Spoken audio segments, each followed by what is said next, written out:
Hello everyone. आज हम discuss करने वाले हैं दिल्ली यूनिवर्सिटीज़ के एडमिशन फॉर्म 25 के बारे में बात करने वाले हैं। अगर आप दिल्ली यूनिवर्सिटी में एडमिशन लेना चाहते हैं तो किन ज़रूरी बातों का ध्यान रखना है, ये हम इस वीडियो में जो है डिस्कस करने वाले हैं। अदरवाइज़ आप CUET का एंट्रेंस देने के बाद भी जो है एलिजिबल नहीं होंगे। कौन कौन सी ज़रूरी बातें हैं ये आप इन्फॉर्मेशन जो है बुलेटिन देख सकते हैं या फिर प्रोस्पेक्टस कह लीजिए आपको। इसमें सारी चीज़ें लिखी हुई है। ये यहाँ पे 2024-25 की है, सेम वैसे ही है जैसे 23-24 की थी वैसे ही 24-25 की थी। चलिए मैं आपको इसमें सबसे पहले इसके इम्पॉर्टेंट पॉइंट्स पर ही ले चलता हूँ जो कि आप लोगों को पता होने ज़रूरी हैं अगर आपको एडमिशन्स लेना है। अगर आपने वो गलती करी तो आप एलिजिबल नहीं होंगे। देखिए यहाँ पे सबसे पहला जो इम्पॉर्टेंट पॉइंट्स है वो है पॉइंट नंबर 5। ठीक है, for admission to university of Delhi it is mandatory for the candidate to appear in CUET में in those subjects in which he और she appearing has pass class 12th। या तो आपने जो है क्लास 12th में जो आपने पास करें वो सब्जेक्ट्स, या फिर आप अभी अपीयर हैं, हो सकता है आपका रिजल्ट नहीं आया, तो वही सब्जेक्ट होने चाहिए जो आपने क्लास 12th में पढ़े। अब ये डाउट आएगा कि मान लीजिए आपने क्लास 12th कॉमर्स से करी और आपको BA में एडमिशन लेना है, तो क्या BA के सब्जेक्ट नहीं देने? नहीं, आपको BA के नहीं देने, एडमिशन्स आपको BA में ही मिलेगा, लेकिन सब्जेक्ट्स आपको वही चूज़ करने हैं जो आपने क्लास 12th में पढ़े हैं। ये सबसे ज़रूरी चीज़ ध्यान रखनी है, जो कि बच्चे गलती करते हैं।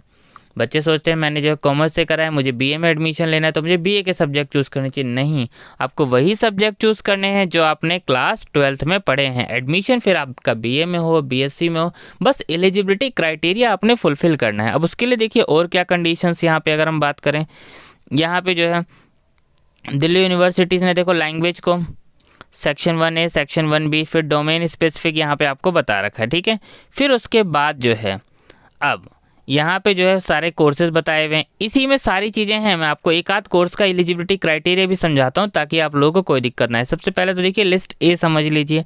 अब जहाँ जहाँ लिस्ट A लिखा होगा समझ जाइएगा, यहाँ पे जो है सेक्शन 1A और 1B को जो है दिल्ली यूनिवर्सिटीज़ ने जो है एक कंसिडर करा है। यानी अगर लिस्ट A जहाँ लिखा होगा समझ जाइएगा वहाँ लैंग्वेज की बात हो रही है, और लिस्ट B1 जहाँ लिखा होगा वहाँ ये सब्जेक्ट्स, और B2 जहाँ लिखा होगा वहाँ ये सब्जेक्ट्स।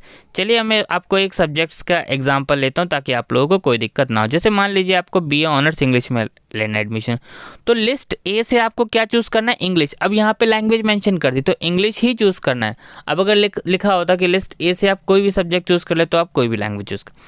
अगला, 2 सब्जेक्ट आपको B1 से लेने हैं और एक सब्जेक्ट B1 से या फिर B2 से। यानी आप B1 से तो 3 सब्जेक्ट ले सकते हैं, लेकिन आप सोचे B2 से 2 सब्जेक्ट ले लें और B1 से 1, तो आप एलिजिबल नहीं होंगे। B1 से 2 तो होने ही चाहिए, B1 से 2 तो होने चाहिए। एक सब्जेक्ट आप B2 से भी ले सकते हैं, चाहे तो B1 से भी ले सकते हैं। और अब B1 और B2 का मतलब यहाँ पर आप देख सकते हैं। ठीक है, ये चीज़ आपको क्लियर हो गई होगी। अब सबसे पहले तो आपको ध्यान रखना है कि CUET का फॉर्म फिल करना है। 2025 का फॉर्म जैसे ही रिलीज़ होंगे आपको वीडियो बना के अपडेट किया। दूसरा, आपको जो है यूनिवर्सिटी का फॉर्म भी फिल करना है सेपरेट। अगर आपने यूनिवर्सिटी का रजिस्ट्रेशन नहीं करा तो भी आप एलिजिबल नहीं होंगे। तो ये कुछ ज़रूरी चीज़ें हैं जो आपको पता होनी चाहिए। जिस भी कोर्स के बारे में आपको डिटेल में जानना है, जस्ट कोर्स का नाम कमेंट कर दीजिएगा, उस टॉपिक पे डिटेल वीडियो चैनल्स पे अपलोड हो जाएगी। Thank you.